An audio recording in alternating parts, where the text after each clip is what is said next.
Episode की शुरुआत सोहोलैंड पर ली सोंगवू के एक जोरदार चीख के साथ होता है क्योंकि ली सोंगवू को सोहोलैंड पर टॉर्चर किया जा रहा था। वो बोलता है, तुम पागल औरत, क्या तुम्हें लगता है कि मेरे साथ इस तरह से पेश आने के बाद तुम्हें यूएस के सिटीजनशिप मिल पाएगा? डायरेक्टर मिसो बोलती है, अच्छा तो शुरू से ही तुम्हारा यही प्लान था। रिस्ट्रिक्टेड जोन में घुसपैठ करने के लिए शुक्रिया, इससे चीजें आसान हो गई। और फिर मन में सोचते हुए बोलती हैं, रिग्रेशन के पहले जब मैंने जांच करने के लिए धरती पर ली सोंगवू का एक इल्यूजन डाला, तब मुझे पता चला कि किसी ने ली सोंगवू को सिखाया था कि आखिरकार रिग्रेस कैसे किया जाता है। फिर हमें उस सीन को दिखाया जाता है जहाँ पर कि ली सोंगवू किसी से बात करते हुए बोलता है, आपने कहा कि अगर मैं रिग्रेस करता हूँ तो फिर मैं एक हीरो बन सकता हूँ। दूसरी तरफ से कोई बोलता है, हाँ ये सच है। ये सुनकर वो जोर जोर से हंसते हुए बोलता है, ठीक है, जीवन का दूसरा मौका, मैं इसे इस्तेमाल करूंगा और दुनिया का हीरो बन जाऊंगा।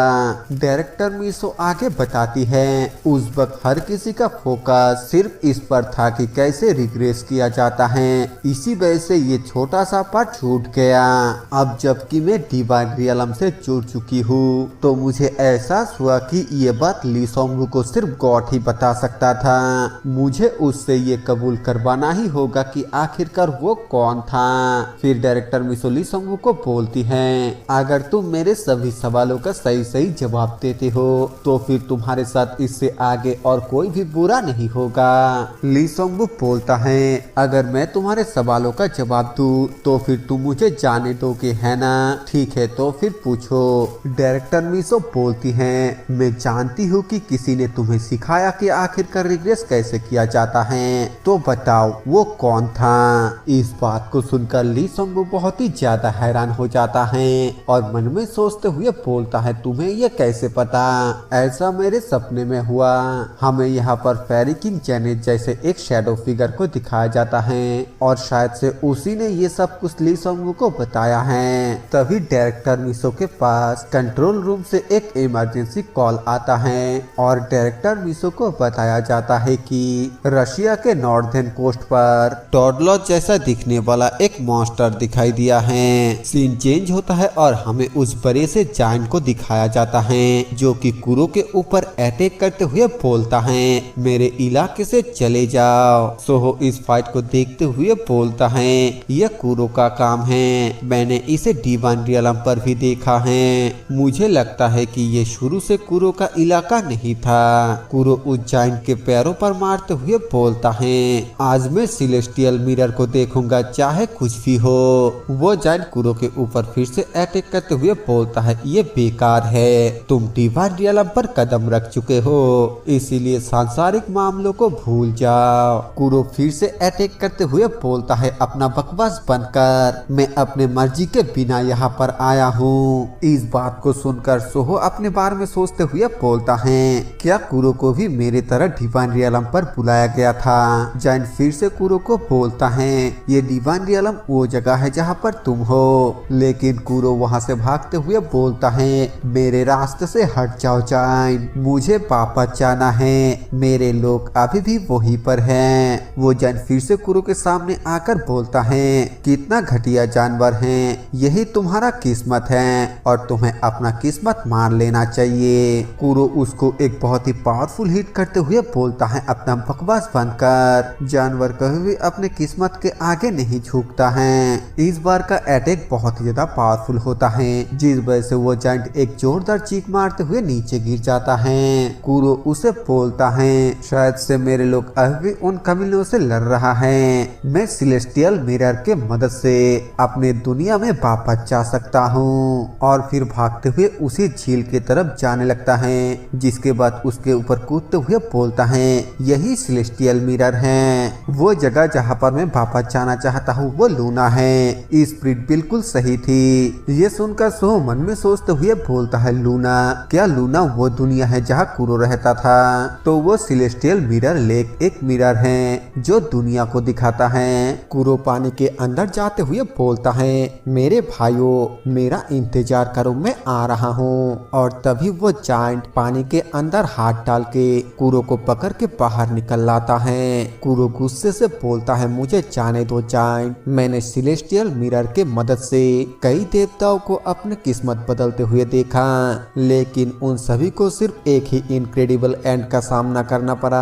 वो जाइंट अपना बड़ा सा मुंह खोलते हुए बोलता है, अब लूना पर एक नए जाति का शासन होगा और वो होगा इंसान। ये बोलकर वो जाइंट कुरो को अपने मुंह के अंदर डाल लेता है और फिर आगे बोलता है, बारबेरियन किंग, अपने सांसारिक जीवन को भूल जाओ और इस डिवाइन रियलम पर एक नया जन्म लो।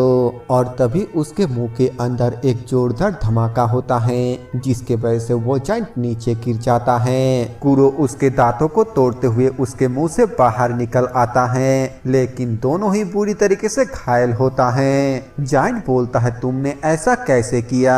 कुरो बोलता है, तुम्हारे पास 160 बार मरने की यादें हैं, तो मैंने थोड़ा सा फेरी पावर उधार लिया। जाइंट बोलता है, जेनेस, तुम उस पर भरोसा मत करना। कुरो बोलता है, दुनिया का यही नियम है, जहाँ दोस्त भी दुश्मन बन जाता है। अब से ये मेरा इलाका है, तो यहाँ से दफा हो जाओ। सोहो इस मेमोरी को देखने के बाद बोलता है, ये खत्म हो गया, लेकिन उस जाइंट ने ऐसा क्यों कहा कि फेरी किंग पर भरोसा मत करना? तो क्या डिवाइन रियलम भी धोखेबाज और साजिशों से भरा हुआ है? गॉड के दुनिया इंसानी दुनिया से अलग नहीं है, लेकिन वो मेमोरी किसका था जो मैंने अभी देखा? क्या ये कुरो का था? और फिर अचानक से चौंकते हुए बोलता है, अरे नहीं, हमें दिखाया जाता है कि ये मेमोरी उस जाइंट का था, जो कि अब शैडो फॉर्म में सोहो के सामने आकर सोहो के ऊपर अटैक करना शुरू कर दिया है। सोहो उसके अटैक से बचते हुए बोलता है, नहीं, ये कुरो का नहीं था, ये तो उस जाइंट का मेमोरी था।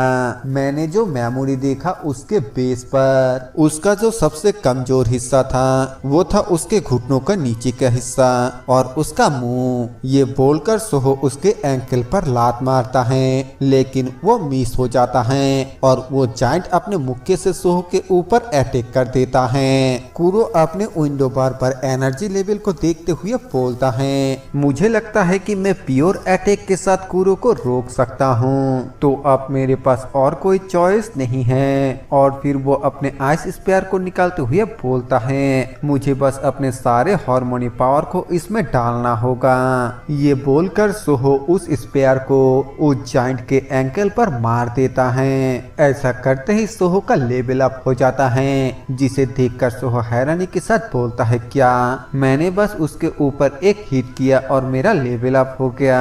फिर वो बहुत ही ज्यादा खुश होते हुए बोलता है, अगर ऐसी बात है तब तो ये जाइंट मेरे लिए सोने के गुफा के तरह है। फिर वो एक कुल्हाड़ी को समन करके उसे उस जाइंट की तरफ फेंक देता है, जो कि उस जाइंट के सर पे लगते हुए डिफ्लेक्ट हो जाता है, जिसे देखकर सोहो बोलता है, आखिरकार ये किस तरह का सर है जो इतना ज्यादा मजबूत है? वो ये सोच ही रहा था कि तभी वो जाइंट सोहो को अपने हाथों से एक बहुत ही जोरदार हिट कर देता है, जिससे सोहो पीछे जाकर गिरता है और उसके सर से भी खून निकलने लगता है। लेकिन सोहो अपने आइस एबिलिटी का इस्तेमाल करते हुए उसके मुंह पर बहुत सारे आइस के स्पाइक बना देता है, जिससे वो जाइंट बुरी तरीके से घायल हो जाता है। तभी सोहो के सिस्टम पर लेवल अप का नोटिफिकेशन आता है और बताया जाता है कि डिवाइन बीस्ट प्रेशर अनलॉक हो गया है और स्किल में divine beast fusing skill unlock हुआ है, यानी कि वो अब डिवाइन रियलम के बीस्ट के साथ अपने आप को फ्यूज कर सकता है। इस नोटिफिकेशन को देखकर सोहो बहुत ही ज्यादा खुश होते हुए बोलता है, क्या मैंने बस इसी से इतनी आसानी से 2 स्किल को अनलॉक कर दिया? उसके सामने और 2 नोटिफिकेशन आता है, जिस पर वारशिप इंडेक्स 212 था और दूसरे नोटिफिकेशन में बताया जाता है कि आपके वारशिप इंडेक्स इंक्रीज होने पर लेवल अप करने की स्पीड और स्किल को अनलॉक करने की स्पीड बहुत ही तेज हो जाता है। तभी वो जाइंट इस पर बहुत ही ज्यादा गुस्से से सोहो के ऊपर अटैक कर देता है और वो लगातार सोहो के ऊपर पागलों की तरह अटैक करने लगता है, जिससे सोहो के लिए बचना बहुत ही ज्यादा मुश्किल हो रहा था। इस चीज को देखकर सोहो तुरंत ही फ्यूजिंग स्किल का इस्तेमाल करते हुए रेड वुल्फ के साथ अपने आप को फ्यूज कर लेता है और फिर हार्मोनी पावर का इस्तेमाल करते हुए उसके मुंह पर एक बहुत ही खतरनाक लाइटिंग स्ट्राइक करता है, जिसके तुरंत ही वो अपने गॉड स्पेयर को समन करके सीधा ही उसके मुंह के अंदर भेज देता है और बिल्कुल उस टार्टल मॉन्स्टर वाटर के तरह उसके मुंह पर एक जोरदार ब्लास्ट होता है, जिसके तुरंत बाद उसके बॉडी गायब होने लगता है। जिसके बाद उसके सिस्टम पर फिर से लेवल अप लिख कर आता है और बताया जाता है कि skill voice of the secretary unlock हुआ है। हमें दिखाया जाता है कि सोहो अपने असली फॉर्म में आते हुए वहाँ पर बेहोश हो जाता है और डिवाइन रियलम से जेनेस सेलेस्टियल मिरर के मदद से ये सब कुछ देख रहा था। और फिर इसी सीन को दिखाते हुए ये एपिसोड यहीं पर खत्म हो जाता है। वीडियो पसंद आए तो वीडियो को लाइक कर देना, चैनल पर नए हो तो सब्सक्राइब कर देना। मैं मिलता हूँ आप सभी से एक नए वीडियो के साथ, तब तक के लिए बाय बाय। तो एपिसोड की शुरुआत वहीं से होता है जहां से कि पिछले एपिसोड खत्म हुआ था। पिछले एपिसोड में हमने देखा था कि सोहो शैडो जाइन को खत्म करने के बाद अचानक से वहां पर बेहोश हो गया था। तो अब आगे दिखाया जाता है सोहो के पास यूजेबल एनर्जी 69 होता है और लाइफ एनर्जी यानी कि हेल्थ पर 45 होता है। तभी सोहो बेहोशी के हालत में ही किसी तरह blessing of the earth skill का इस्तेमाल करता है, जिसकी वजह से उसका हेल्थ पर इंक्रीज होना शुरू हो जाता है। फेरी किंग जेनेस जो कि सेलेस्टियल मिरर के मदद से ये सब कुछ देख रही थी, वो बोलती है ओ डियर बहुत बढ़िया, ऐसा बड़ा मुंह मरने के लायक है। ड्रैगन हो या चाइन, मिडरियल निवासी भरोसे के लायक बिल्कुल भी नहीं है। डिवाइन रियलम पर भी उनका सफाया करना शायद से सही फैसला था। इंसानी नजरिए से देखा जाए तो शायद से इसी को बुराई से खत्म करना कहते हैं। ये ऐसी दौरे है जहां हम बहुत कोशिश करते हैं लेकिन कोई भी मदद नहीं मिल पाती। उनके मौजूदगी धरती को सिर्फ जहरीला ही कर देगी। हमें सोहो को दिखाया जाता है जो कि पूरी तरीके से होश में आ चुका है और वो होश में आते ही सिस्टम से पूछता है वॉइस ऑफ द सेक्रेटरी आखिरकार ये किस तरह के स्किल हैं। सिस्टम बताता है आप सेक्रेटरी के मदद से अपने फॉलोअर्स को रेवोल्यूशंस दे सकते हैं। सोहो बोलता है फॉलोअर। तभी एक और सिस्टम पैनल खुलकर आता है जिस पर मौजूदा फॉलोअर के बारे में लिखा हुआ था। सेलेस्टियल रेड बुल ट्राइब के 201 रेड बुल था और सेक्रेटरी रजिस्ट्रेशन कैंडिडेट लिस्ट 87 से गैया, फॉलोअर रजिस्ट्रेशन कैंडिडेट लिस्ट 87 से 1485 इंसान, 2789 20 और फील्ड लेवल के हिसाब से रैंकिंग सबसे ऊपर किम मिसो यानी डायरेक्टर मिसो, फिर गुनुओ शिही और डोंग। इस पैनल को देखने के बाद सोहो बोलता है जरा एक मिनट रुको, क्या इसका मतलब ये है कि मैं धरती पर लोगों के साथ कॉन्ट्रैक्ट कर सकता हूँ। फिर आगे बोलता है जरा एक मिनट रुको, कमीना जिन्वू लिस्ट पर क्यों नहीं है। फिर जब वो बाकी के 1485 लोगों के लिस्ट पर देखता है तब उसे उसका नाम 890 रैंक पर मिलता है और ब्लोंडा यानी कि चोई का नाम 1240 रैंक पर मिलता है। सोहो बोलता है ये कमीने क्या ये सीरियस है। सिस्टम पूछता है क्या आप सभी मौजूदा फॉलोअर और सेक्रेटरी को रजिस्टर करना चाहते हैं। सोहो इसके लिए हाँ कर देता है तो सिस्टम उन्हें सक्सेसफुली रजिस्टर कर लेता है। फिर उसे बताया जाता है कि उसका वारशिप इंडेक्स 692 से इंक्रीज हो गया और फिर फिजिकल स्टेटस पर बताया जाता है कि अटैक पावर 50% इंक्रीज हुआ और हार्मोनी स्टेटस पर डिस्ट्रैक्शन पावर 20% से इंक्रीज हुआ और स्किल अनलॉक स्पीड 8% से इंक्रीज हुआ। ये सब कुछ देखने के बाद सोहो बोलता है मैं भूल गया था क्योंकि अब धरती पर लेवल अप करना बहुत ही मुश्किल हो गया है। शायद हर प्रॉब्लम का सलूशन सिर्फ लेवल अप करना ही है। और फिर उस जाइंट के माना स्टोन को लेते हुए उसके आखिरी बातों को याद करने लगता है जहां पर उसने कुरो को कहा था कि फेरी किंग पर भरोसा मत करना। तभी उसके पास एक और नोटिफिकेशन आता है जहां पर उसे उस जाइंट के मेमोरी और एक्सपी को एब्जॉर्ब करने के लिए कहा जाता है। सोहो मन में सोचते हुए बोलता है इस जाइंट को देखकर ऐसा लग रहा था जैसे कि वो बहुत कुछ जानता है। इसे एब्जॉर्ब ना करने का कोई भी वजह नहीं है। ये बोलने के बाद वो उसे एब्जॉर्ब करने लगता है जिससे उसे बहुत ही ज्यादा तकलीफ होता है। वो बोलता है माना स्टोन को एब्जॉर्ब करना अच्छी बात है लेकिन इसका साइड इफेक्ट बहुत ही खतरनाक है। तभी सिस्टम उसे लेवल अप का नोटिफिकेशन देता है और साथ ही एक रेयर स्किल अनलॉक होता है जो कि स्टोर होता है। सोहो उसे देखते हुए बोलता है बहुत ही ज्यादा लेवल अप और साथ ही स्किल अनलॉक। इस तरीके से ऑर्कुस को खत्म करने के बाद मैं जल्दी ही मैक्स लेवल पर पहुंच जाऊंगा।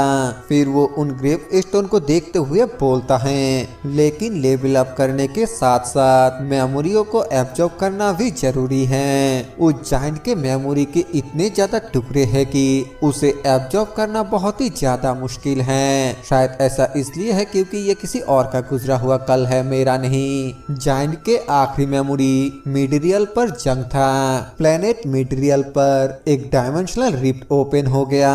मिडरियल के ऑक्साइंट एलायंस ने हमला पर टार्टरलॉट और लिजर्डमैन आर्मी को हराया। हमें उस मेमोरी को दिखाया जाता है जहां पर कि वो जायंट टार्टरलॉट के साथ फाइट कर रहा होता है और बाकी के ऑक्स लिजर्डमैन के साथ फाइट कर रहा है। फिर वो सभी टार्टरलॉट को हराने के बाद खुश होते हुए बोलता है, टार्टरलॉट हार गया। हमारे बहादुर योद्धाओं ने सभी आक्रमणकारियों का सफाया कर दिया है, लेकिन शाश्वत शांति के लिए अब जंग शुरू होता है। फिर हमें वहां पर एक ब्लैक पोर्टल को दिखाया जाता है जो कि उस टार्टरलॉट के मरने के वजह से अपेयर हुआ था और आगे बताया जाता है कि मिडरियल alliance great god dragon lord के आशीर्वाद से उन बूढ़े गॉड के गेट को पार करेंगे और डिवाइन रियलम पर हमला करेंगे और उन घमंडी गॉड को सजा देंगे जो मिडरियल पर हमला किया था। तभी वहां पर एक और ब्लैक पोर्टल खुल जाता है जो कि डिवाइन रियलम से जुड़ा हुआ था, जिसमें से और भी बहुत सारे डिवाइन बीस्ट और कुछ गॉड दोबारा से मिडरियल पर हमला करने के लिए आ जाता है। सभी ऑक्स चिल्लाते हुए बोलता है, उन कमीने डिवाइन गॉड्स को खत्म कर दो, ड्रैगन लॉर्ड हमें प्रोटेक्ट करेंगे। तभी वहां पर ड्रैगन लॉर्ड पहुंच जाता है और सभी ऑक्स चिल्लाते हुए बोलता है, ड्रैगन लॉर्ड इन कमीनों को खत्म कर दो।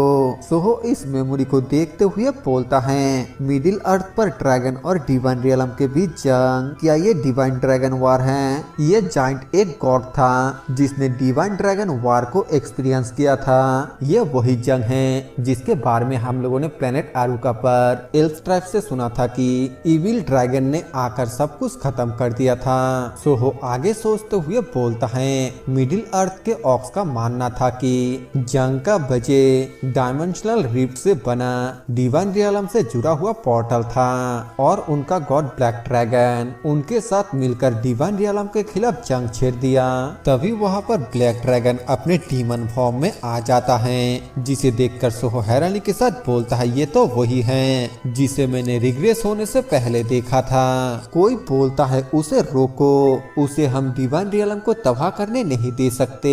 तभी वहां पर एक हाथ आकर ब्लैक डीमन के सर को पकड़ लेता है और पीछे से कोई बोलता है, ये तो वुल्फ किंग है। वुल्फ किंग ने ब्लैक ड्रैगन को एंट्री गेट पर रोक दिया।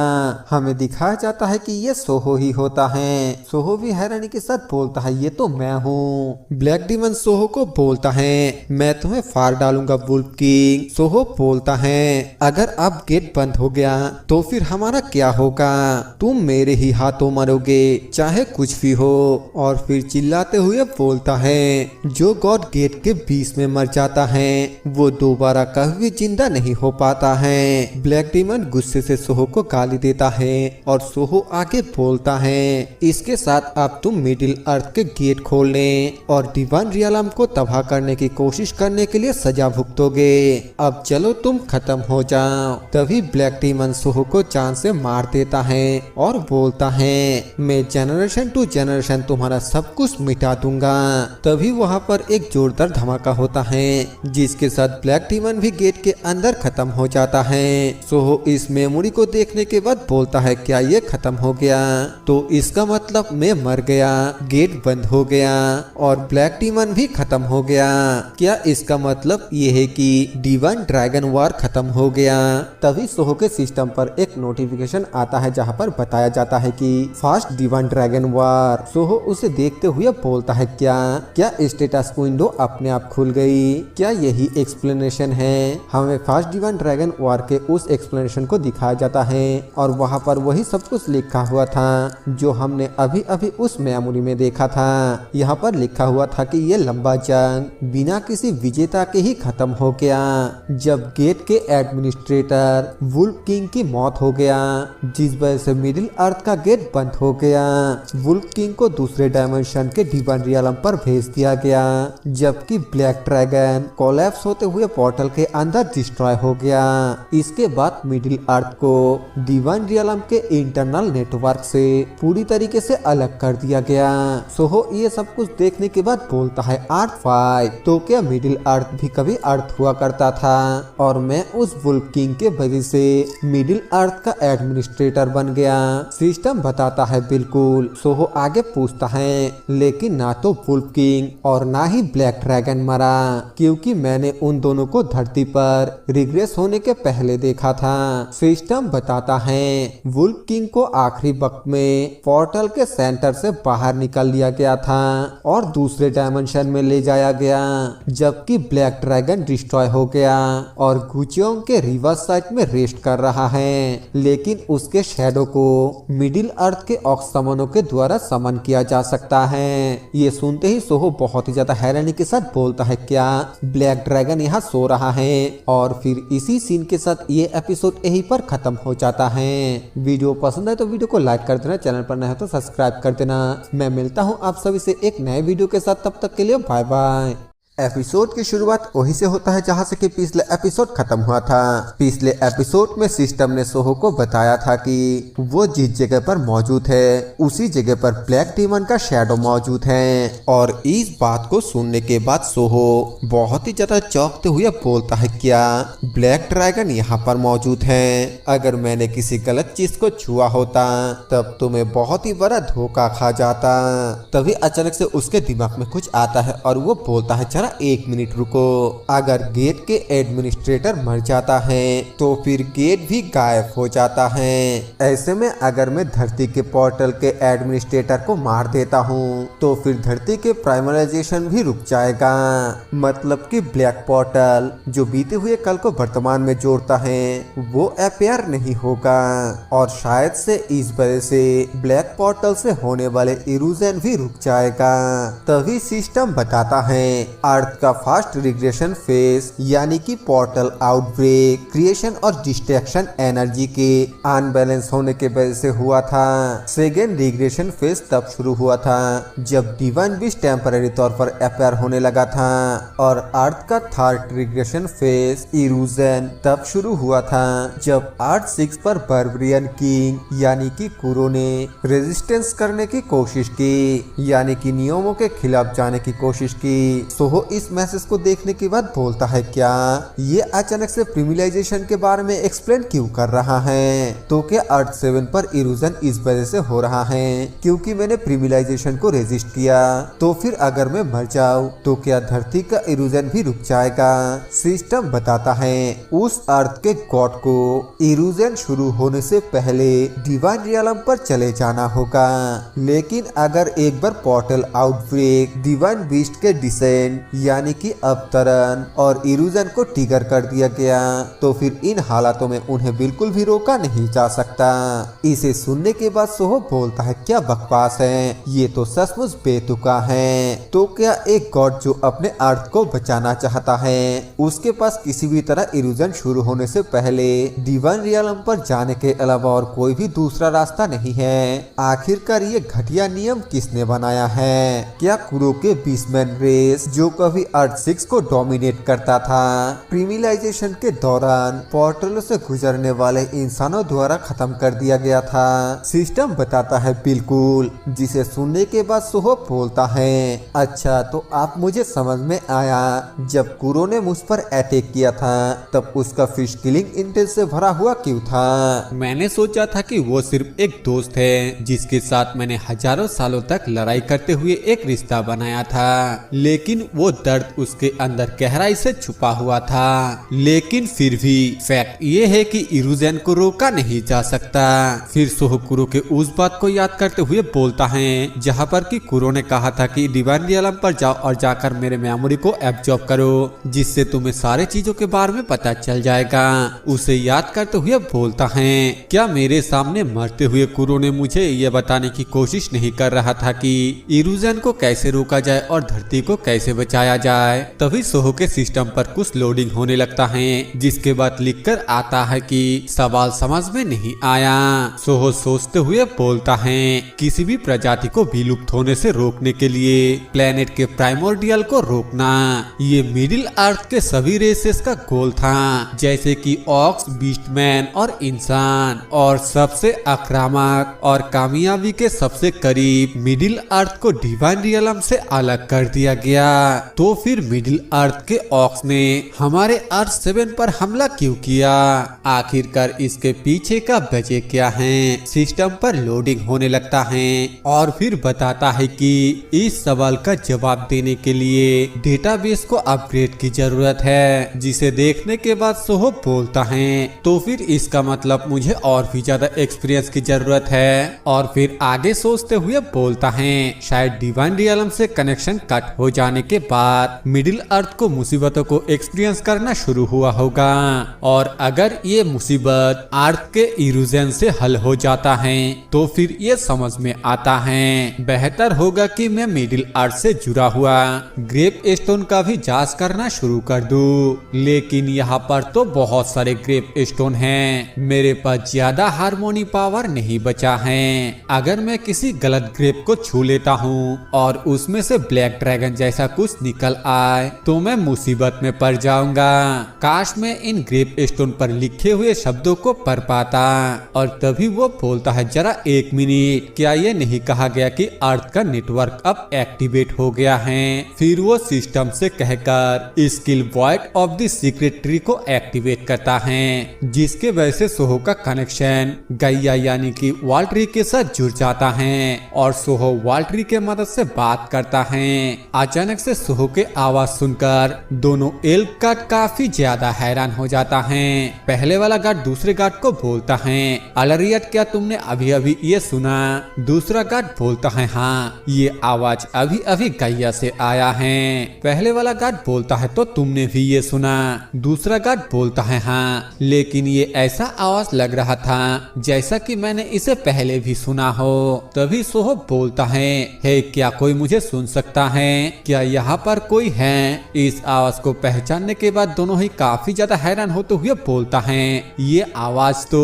तभी सीन चेंज होकर कमांड सेंटर का सीन दिखाया जाता है, जहाँ पर इमरजेंसी रिपोर्ट आता है कि बैक्सा यानी व्हाइट स्नेक टॉड लॉर्ड के अटैक रेंज के अंदर आ चुका है। हमें डायरेक्टर मिसो और सुजिन को दिखाया जाती है, जहाँ पर कि डायरेक्टर मिसो बोलती हैं दरअसल हमारा कैप्टन इस वक्त एक सीक्रेट मिशन पर है। बेशक मैं बीस्टो को भी तैनात करना चाहता हूँ, लेकिन कैप्टन के इजाजत के बिना हम बैक्सा के अलावा किसी भी बीस्ट को कमांड नहीं दे सकते हैं। दूसरे कॉल में सुजिन किसी को बताती हैं मैं कैप्टन के बारे में और डिटेल्स नहीं दे सकता, इसे सीक्रेट रखा गया है, प्लीज हम पर भरोसा कीजिए और इंतजार कीजिए। तभी वहाँ पर एक मेंबर भागकर आता हुआ बताता है हमें एमोनोक रिवर डिफेंस लाइन से खबर आया है डायरेक्टर, बैक्सा टॉड लॉर्ड के सामने कमजोर पड़ गया। डायरेक्टर मिसो पूछती है आखिर क्या हुआ?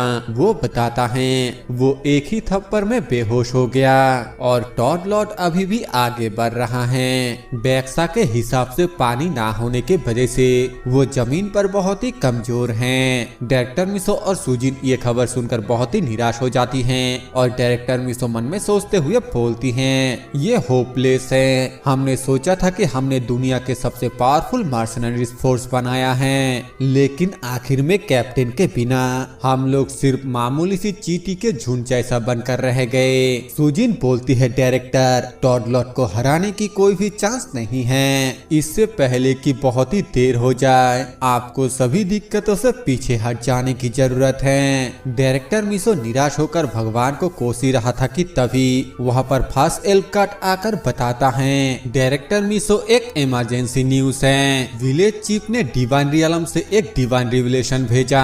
उन्होंने कहा कि हमें तुरंत ही टेक्स्ट डिकोडिंग पोशन भेजना चाहिए। डायरेक्टर मिसो सोहो के बारे में सुनकर काफी हैरान होता है और फिर हमें रिवर्स साइड में सिस्टम पैनल को दिखाया जाता है, जहाँ पर लिखा हुआ था कि गैया के अल्टार में डिकोडिंग पोशन को ऑफर किया गया।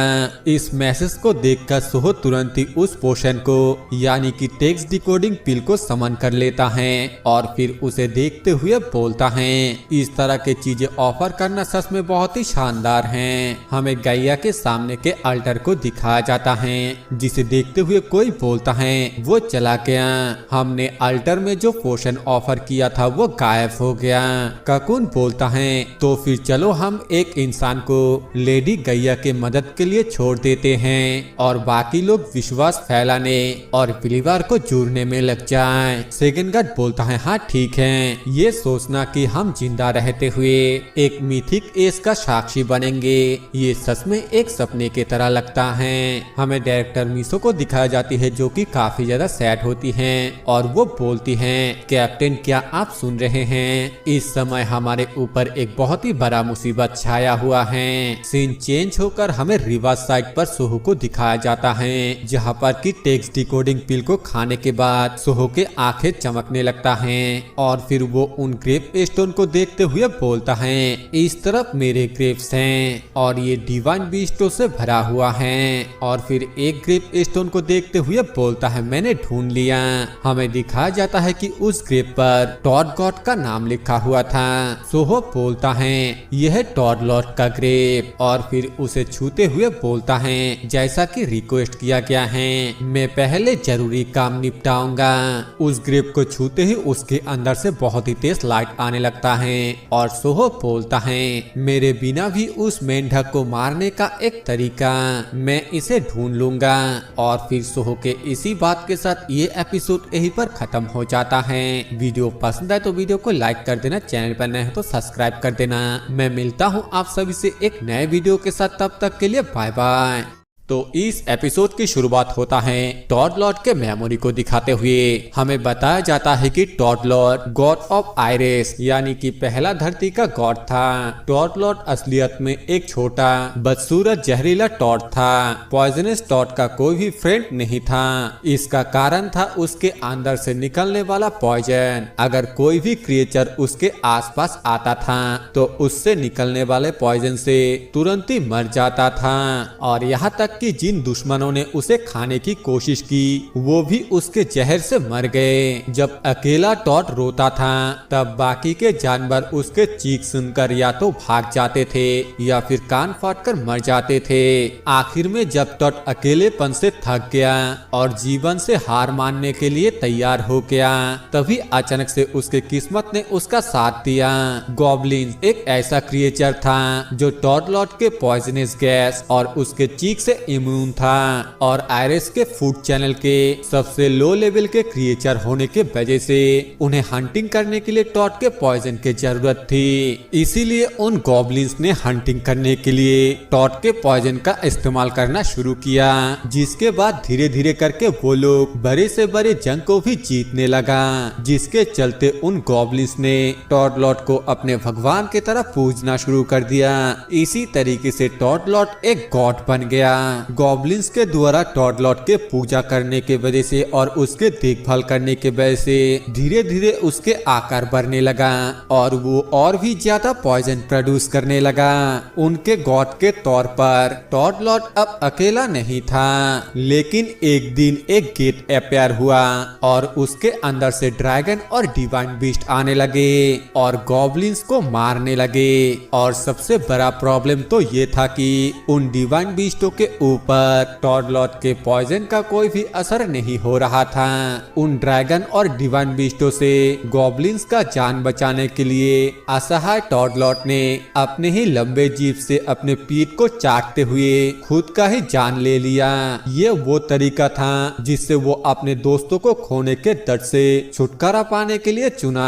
यहीं पर ये मेमोरी खत्म हो जाता है और सोहो भी टॉड लॉर्ड के कहानी को जानने के बाद थोड़ा अफसोस करने लगता है, जिसके बाद सीन चेंज होकर हमें आर्ट पर गैया का सीन दिखाया जाता है, जहां पर आवाज आता है क्या कोई मुझे सुन सकता है। वहां पर फर्स्ट गार्ड मौजूद होता है जो कि तुरंत ही घुटने में आकर रिस्पेक्ट देते हुए बोलता है गार्डियन गॉड बताइए क्या आदेश है। वो सोहो ही होता है जो कि उसे बोलता है जिनचियोल को ढूंढो और उसे बताओ कि टॉड लॉर्ड को उसके पीठ पे लगे बैनम को खिलाकर हराया जा सकता है। हमें एक बंदे को जिनचियोल के रेसिडेंट में भागकर आता हुआ दिखाया जाता है और वो चिल्लाते हुए बोलता है, मास्टर जिनचियोल, कमांडर का मैसेज है। कमरे के अंदर हमें एक किताब को दिखाया जाता है और जिनचियोल का आवाज आता है जो कि बोलता है, कड़ी मेहनत करने के बाद आखिरकार मैंने इसे मास्टर कर लिया है। The fully charge Taoist art insect transformation. मैंने इस टेक्निक में कामयाबी हासिल कर ली। हमें एक बड़ा सा बग को दिखाया जाता है जो कि टप्पा खाते हुए उस कमरे से बाहर आकर गिरता है और वो बंदा जो कि मैसेज देने के लिए आया था वो उसे देखकर बहुत ही ज्यादा घबरा जाता है। असल में वो जिनचियोल ही होता है और वो बंदा जो मैसेज देने के लिए आया था वो बोलता है कि आप सच में मास्टर जिनचियोल है, कमांडर ने मैसेज भेजा है, प्लीज आप मेरे साथ एडमिनिस्ट्रेटर ऑफिस में आइए। जिनचियोल हैरानी के साथ बोलता है, क्या कमांडर ने मुझे बुलाया? इसके बाद सीन चेंज होकर हमें रिवर्स साइड में शैडो टॉट को दिखाया जाता है जिसके साथ सोहो फाइट कर रहा था। शैडो टॉट अपने जीप से सोहो के ऊपर अटैक करता है और सोहो कूदकर उसके अटैक को डॉस करते हुए उसके जीप को कसकर पकड़ लेता है और फिर घूमते हुए उसके पीछे जाकर उसके पीठ पर जीप लगाते हुए बोलता है, क्या इसे सूते ही जहर बाहर निकल आता है? तुम्हें जगाने के लिए माफ करना टोट और तुम्हें दोबारा सुलाने के लिए भी माफ करना। कहते हैं कि तुम्हारे पीठ से निकला जहर सबसे अच्छा है। और फिर उसके जीप को छोड़ते हुए बोलता है, चलो अपने जीप को मुंह के अंदर ले लो। टॉट के ऐसा करते ही वो खून के उल्टियां करने लगता है और सोहो उसके पीठ से कूदकर नीचे आ जाता है। इसके साथ ही वो टॉट गायब हो जाता है। उसके गायब होते ही सोहो के सिस्टम पर लेवल अप लिख कर आता है और उसका करंट लेवल होता है 9999.003। तभी हमें अचानक से सोहो के पीछे कूरो को दिखाया जाता है और वो बोलता है, मुझे यकीन था कि यह पास ही होगा। अचानक से इस आवाज को सुनकर सोहो कंफ्यूज हो जाता है और फिर दोनों ही एक दूसरे को देखकर चौंक जाता है, जिस वजह से सोहो गलती से एक टॉम स्टोन को छू लेता है और कूरो सोहो के ऊपर चिल्लाते हुए बोलता है, बेवकूफ इंसान, क्या तुम्हें पता है कि तुम कहाँ छुप रहे हो? उसके बाद खत्म होने से पहले ही सोहो उसके आंखों के सामने से गायब हो जाता है, जिससे कुरो और भी ज्यादा गुस्सा करते हुए बोलता है, गायब हो गया। फिर से हमें सोहो को एक अजीब सी जगह पर टेलीपोर्ट होते हुए दिखाया जाता है और वो फ्रस्ट्रेट होते हुए बोलता है, अरे यार ये तो मुझे पागल कर देगा। और फिर आसपास देखते हुए बोलता है, मैं अचानक से इतना ज्यादा चौंक गया था कि गलती से मैंने एक अनजान टॉम स्टोन को छू लिया। तभी सोहो को वहाँ पर कुछ आवाज सुनाई देने लगता है और वो उस आवाज के पीछे जाने ही वाला था कि तभी वो फिर से चौंकते हुए पीछे की ओर घूमता है और उसे सामने पेड़ पर एक पेड़ से लटक कर मरे हुए इंसान का शैडो दिखाई देता है। सोहो बोलता है, क्या ये मेमोरी ब्लैक मैन का है? उसने तो अपने खुद का ही जान ले लिया।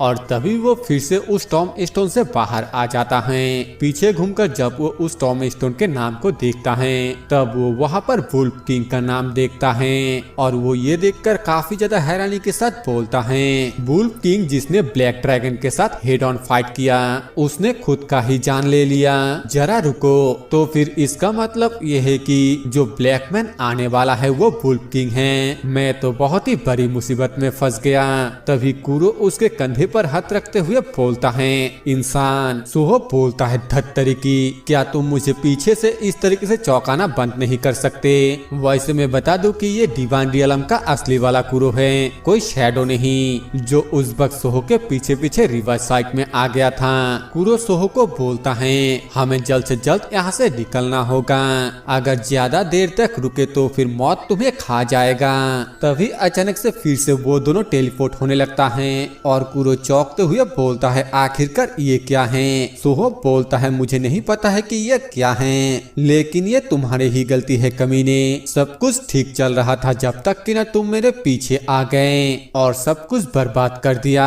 कुरो बोलता है, तुम्हें मेरे हाथों मरना होगा, इसलिए मैं तुम्हें जाने नहीं दे सकता। सोहो बोलता है, तुम्हारा बहुत बहुत शुक्रिया, जरा ध्यान से देखो, ऐसा लग रहा है कि हम दोनों ही एक साथ मरने वाले हैं, कम से कम अब मैं अकेला तो नहीं मरने वाला हूँ। तभी कोई पेड़ के ऊपर से बोलता है, यहाँ कितना शोर है। कुरो गुस्से से बोलता है, किस बेवकूफ ने ऐसा कहने की हिम्मत की? तभी सोहो बोलता है, वो वुल्फ किंग है। वुल्फ किंग सोहो सोचते हुए बोलता है, मैं तो यहाँ पर पार्क सोहो का इंतजार कर रहा था, लेकिन सोचा नहीं था कि वो यहाँ पर बार्बेरियन किंग के साथ आएगा। और फिर पेड़ से नीचे उतरते हुए बोलता है, चलो देखते हैं कि मेरा इंतजार करना इसके लायक था या फिर नहीं। हार्मोनी पावर का इस्तेमाल बिल्कुल भी मत करना। सोहो हैरानी के साथ बोलता है, क्या? तभी अचानक से वुल्फ किंग सोहो के ऊपर अटैक कर देता है, जिससे सोहो को बिल्कुल भी बचने का मौका नहीं मिलता है।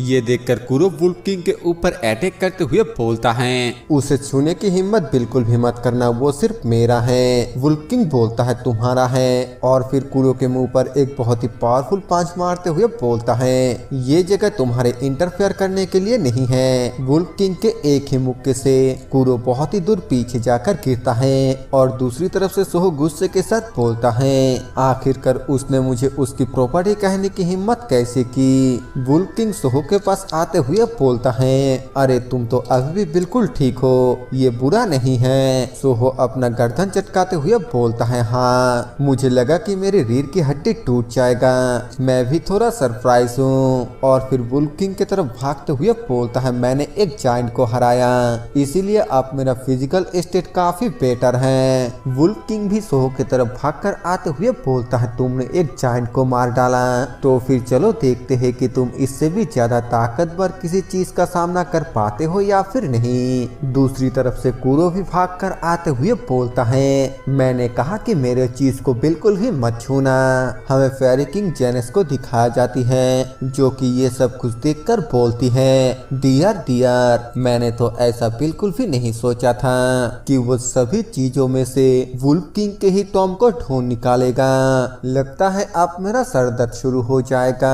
हमें उन तीनों को एक साथ एक दूसरे से टकराते हुए देखता है और वुल्फ किंग दोनों को ही एक एक मुक्का मार देता है और फिर हंसते हुए बोलता है, क्या मैं तुम्हें याद हूँ? सोहो बोलता है, हाँ बिल्कुल ब्रो। और फिर इसी सीन को दिखाते हुए ये एपिसोड यहीं पर खत्म हो जाता है। तो नेक्स्ट एपिसोड में देखेंगे कि वुल्फ किंग और सोहो एक दूसरे को कैसे जानते हैं, वो कहाँ पर मिले थे। वीडियो पसंद आए तो वीडियो को लाइक कर देना, चैनल पर नए हो तो सब्सक्राइब कर देना। मैं मिलता हूँ आप सभी से एक नए वीडियो के साथ, तब तक के लिए बाय बाय।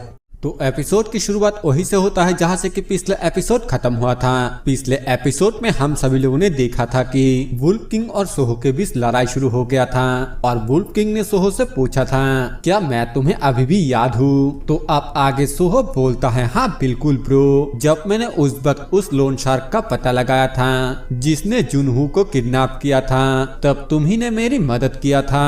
और फिर उस ब्रिज पर तुमने मुझे जिनहू और मोंग मायोंग जिन के लिए दवाई दिया था। उस वक्त तुम मुझे बहुत ही जाना पहचाना लग रहे थे। बाद में जब मुझे दूसरे डायमेंशन के बारे में पता चला तब मुझे अंदाजा हुआ कि वो मैं ही था। वुल्फ किंग बोलता है, वो भी मैं ही था जिसने टेम्पल स्टोन के फ्रेगमेंट को प्लेनेट गुचेंग में मेमन ट्राइब को सौंप दिया था ताकि वो तुम्हें मिल सके। और मैंने किंग को भी तुम्हारे सबॉर्डिनेट बनने के लिए राजी कर लिया। सोहो अपना सर खुजाते हुए बोलता है, सच में ये सुनकर तो मैं पूरी तरीके से शॉक हो गया, तुम तो बिल्कुल किसी घोस्ट ब्राइड की तरह हो। वुल्फ किंग बोलता है, भले ही तुम्हें इस बार में पता ना हो, लेकिन मैंने तुम्हारी काफी बार मदद की। सोहो बोलता है, ठीक है, तो फिर क्या तुम बताने का कष्ट करोगे कि तुम यहाँ पर मेरा इंतजार क्यों कर रहे थे? वुल्फ किंग बोलता है, क्योंकि मुझे तुम्हें बचाना है। सोहो हैरानी से पूछता है, मुझे बचाना है? क्या मैं मरने वाला हूँ या फिर कुछ और? जिस पर वुल्फ किंग पूछता है, तुम्हें नहीं पता है कि यहाँ से कैसे निकलना है ना? सोहो बोलता है, क्या बकवास है, क्या मैं किसी ऐसे इंसान की तरह देखता हूँ जो बिना किसी प्लान के लापरवाही से काम करता है? और फिर कुरो को बोलता है, हे कुरो, तुम्हें पता है कि यहाँ से कैसे निकलना है ना? कुरो सीधा ही बोल देता है कि मुझे नहीं पता, जिसे सुनकर सोहो हैरानी के साथ बोलता है, क्या तुम मुझे बाहर निकलने के लिए यहाँ नहीं आए? कुरो बोलता है, मैंने तो सोचा था कि तुम जानते हो कि यहाँ से बाहर कैसे निकलना है, इसीलिए मैं तुम्हारे पीछे आ गया। तभी वुल्फ किंग सोहो के ऊपर अटैक करते हुए बोलता है, बकवास बंद करो लापरवाह बेवकूफ, इसीलिए मैंने कहा कि मैं तुम्हें बताऊंगा यहाँ से बाहर कैसे निकलना है। सोहो भी उसके ऊपर अटैक करने की कोशिश करते हुए बोलता है, तुम सबसे बड़ा लापरवाह हो बेवकूफ, तुमने यहाँ मेरा इंतजार करने के लिए अपना ही जान ले लिया। क्या इसका कोई मतलब भी बनता है? अगर मैं तुम्हारे ग्रेव को नहीं छूता तो फिर तब तुम क्या करते? वुल्फ किंग सोहो को रोकते हुए बोलता है, किसी भी तरह वो आदमी मुझे मार डालने वाला था। सोहो बोलता है, क्या तुम उस पैरों के आवाज के बारे में बात कर रहे हो जो मैंने कुछ देर पहले सुना था? वुल्फ किंग बोलता है, हाँ, अब से लगभग 2 लाख साल बाद तुम्हारा सामना एक ऐसे बींग्स के साथ होगा जिसे तुम बिल्कुल भी नहीं हरा सकते। अगर तुम उसे रोकना चाहते हो तो फिर तुम्हें मेरे एक्सपीरियंस को एब्जॉर्ब करना होगा और जल्द से जल्द यहाँ से निकलना होगा। सोहो पूछता है, तुम बार बार कह रहे हो कि वो आदमी, आखिरकार वो है कौन? वुल्फ किंग बोलता है, मैं भी नहीं जानता, मैंने ये जानने के लिए पास्ट के बारे में काफी ज्यादा छानबीन किया है और इस तरीके से मेरा मुलाकात तुमसे हुआ। सोहो पूछता है, तो क्या तुम्हें पता चला? वुल्फ किंग बताता है, नहीं, रिग्रेशन स्टोन के साथ मेरे पास जो समय था वो खत्म हो गया। सोहो पूछता है, क्या तुम रिग्रेशन स्टोन को टाइम मशीन की तरह इस्तेमाल कर सकते हो? और इससे भी इम्पोर्टेंट बात, क्या तुम जानते हो कि यहाँ से बाहर कैसे निकलना है? वुल्फ किंग बोलता है, बिल्कुल मैं जानता हूँ। तभी सोहो वुल्फ किंग के ऊपर अटैक करते हुए बोलता है, वुल्फ किंग, तो तुम सच में, तुम्हें तो सब कुछ पहले से ही पता था, है ना?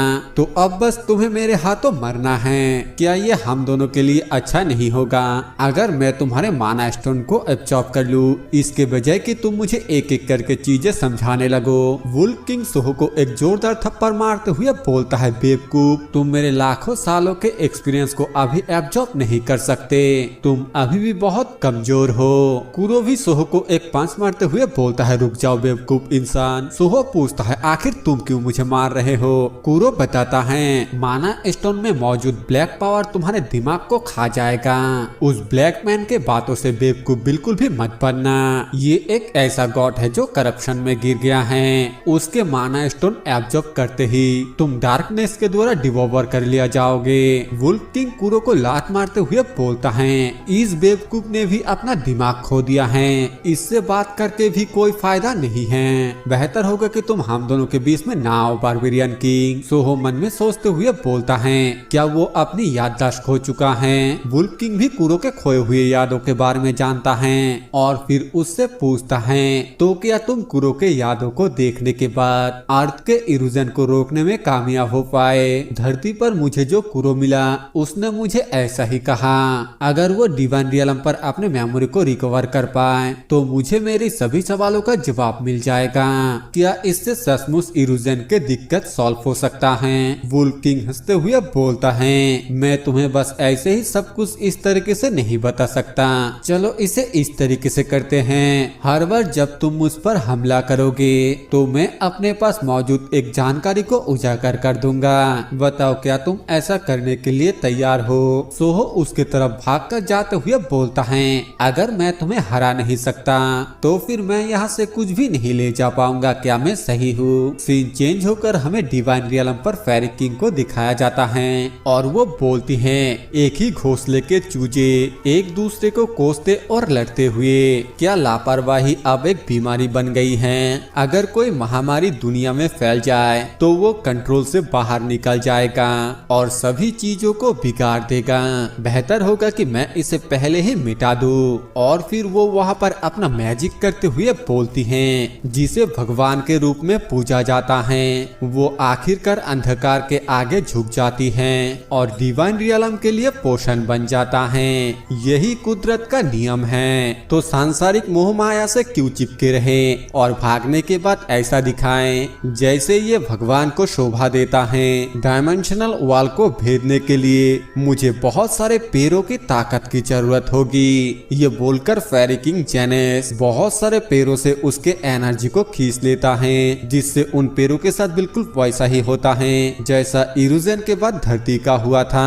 फिर जेनेस आगे अपने पावर को इस्तेमाल करते हुए बोलती हैं, बहुत अच्छे, अब ये ताकत डायमेंशनल वॉल को तोड़ने के लिए काफी होनी चाहिए। डायमेंशनल ओवरलैप के वजह से ऐसे बहुत सारे इवेंट होने वाले हैं जिसके बारे में हमें गॉड भी प्रिडिक्ट नहीं कर सकते हैं। इन हालातों के चलते गॉड का डिसेबल इंसानों के प्रति उनका फर्ज कैसे निभा सकता है। सीन चेंज होकर हमें अर्थ पर ब्रेकिंग न्यूज को दिखाया जाता है, जहां पर बताया जाता है कि एक बार फिर से सोहोलैंड के बेक्सा ने कांगे फील्ड पर टॉड लॉट का सामना करने के लिए चला गया है। टॉड लॉट ने पहले ही बेक्सा को हरा दिया था, तो क्या इस बार फिर से उनके पास कोई दूसरा प्लान है।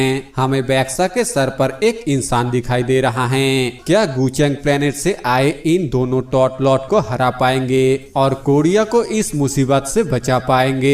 इसके बाद हमें दिखाया जाता है कि वो दोनों ही टॉड लॉट के तरफ जाने लगता है और फिर वाटसन एक टॉड लॉट को चारों ओर से घेरने लगता है और जिनचियोल को अपना काम करने के लिए बोलता है।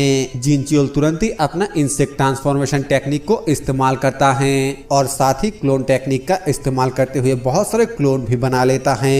जिसके बाद उन क्लोनों को टॉड के पीठ में जाकर पहले उसके पॉइजन को एब्जॉर्ब करने के लिए बोलता है, जिससे टॉड को काफी ज्यादा दर्द होता है और वो अपना मुंह खोलकर चीखने लगता है। तभी जिनचुल उन सभी क्लोनों को टॉड के मुंह के अंदर घुस जाने के लिए बोलता है। सभी क्लोन बिल्कुल वैसा ही करता है, जिससे वो टॉड लॉट वहीं पर मारा जाता है, जिसे देखने के बाद सभी लोग बहुत ही ज्यादा खुश हो जाता है। डायरेक्टर मिसो भी बहुत ही ज्यादा खुश हो जाती हैं और वो बोलती हैं, ये सब कुछ हमारे कैप्टन के मदद से ही हो पाया है। तुरंत ही एक प्रेस मीटिंग बुलाकर बता दो कि वो जल्दी वापस लौटने वाले हैं। हमें डोंग को दिखाया जाता है, जो कि माइक लेकर सभी को बताता है सोहो गिल्ड ने अभी अभी टॉड लॉट को हरा दिया है और यहाँ मौजूद सभी सप्लाईज को देखिए। क्या आप सभी गार्डियन गॉड पर बिलीव करते हैं? सभी लोग इसका जवाब हाँ में देता है, यानी कि वो सभी लोग भी अब सोहो का बिलीवर बन जाता है। हमें फिर से डायरेक्टर मिसो को दिखाया जाता है, जो कि एक आदमी को बोलता है मिडिल आर्ट से लौटे हुए इंसान के पीठ पर बने हुए पंखों के जानकारी के बारे में क्या पता चला। वो बंदा डायरेक्टर मिसो को बताता है, हमने सभी गवर्नमेंट को ऑफिशियली इसके लिए रिक्वेस्ट भेजा है, लेकिन अभी तक कोई रिपोर्ट नहीं मिला। मॉन्ग के बहन जो ड्रैगन बन गया है, यहाँ पर उसी बारे में बात चल रहा है। डायरेक्टर मिसो सुजिन से पूछती है और ब्लैक बीस्ट पर ब्रिटेन से हमने जो डेटा मांगा था उसका क्या खबर है। सुजिन बोलती है डॉक्टर टॉडलर ने इसका जवाब दिया है, वो डोवर में एक टेलीपोर्टेशन गेट और सोहोलैंड के अंदर एक इंग्लैंड टाउन एस्टेब्लिश के बदले सभी ब्लैक बीस्ट डेटा प्रोवाइड करेगा। तभी कंट्रोल रूम से डायरेक्टर मिसो को बताया जाता है कि ताइवान में हमारे सर्च यूनिट ने एक ब्लैक पोर्टल को डिस्कवर किया और फिर इसी रिपोर्ट के साथ ये एपिसोड यहीं पर खत्म हो जाता है। वीडियो पसंद आए तो वीडियो को लाइक कर देना, चैनल पर नए हो तो सब्सक्राइब कर देना। मैं मिलता हूँ आप सभी से एक नए वीडियो के साथ, तब तक के लिए बाय बाय।